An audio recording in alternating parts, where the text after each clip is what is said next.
since I was a little girl, I have had an obsession with manatees. They really aren't the cutest animal and they don't do anything too extraordinary, but I love them. And as I've grown up, I have discovered that they are a pretty unique animal and play a vital part in a large system.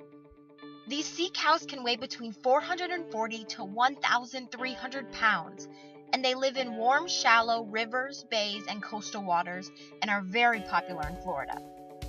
Manatees are mammals in which they give birth and nurse their young, breathe air, but they never leave the water. Now, unfortunately, manatees are listed as a threatened species. This means that their population numbers are not very high and there's a possibility that they can become extinct.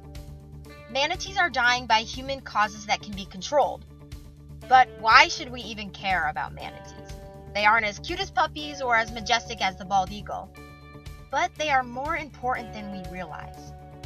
Ansel Wagiri, Executive Director of the Smithsonian Mason School of Conservation, calls manatees centennial species. This name describes manatees as early indicators of environmental change.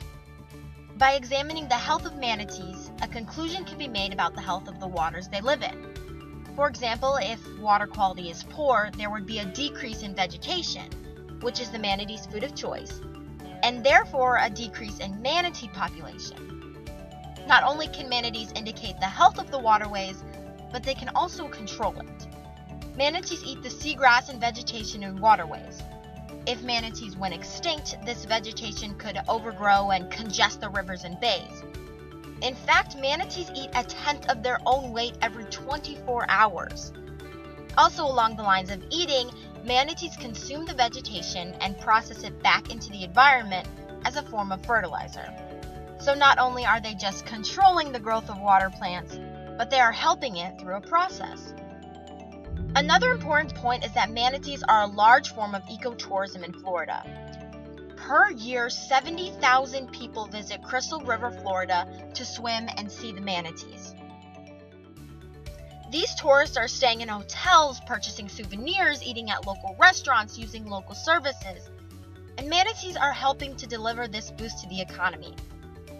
But manatees are on the threatened species list because their number one human threat is collisions with watercrafts, especially boats with propellers. Because manatees prefer the shallow water and are darker in color, boaters may not notice them. This is why in many manatee photos they have scars on their backs. Also, manatees can be threatened by disturbances in their habitat. It is important that we continue to preserve and promote manatees. This can only be possible by avoiding manatee sanctuaries, and if you see a wild manatee, just observe it.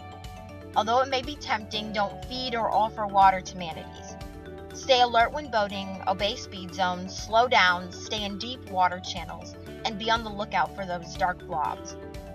The manatee population must continue to increase so that they can move off the threatened species list.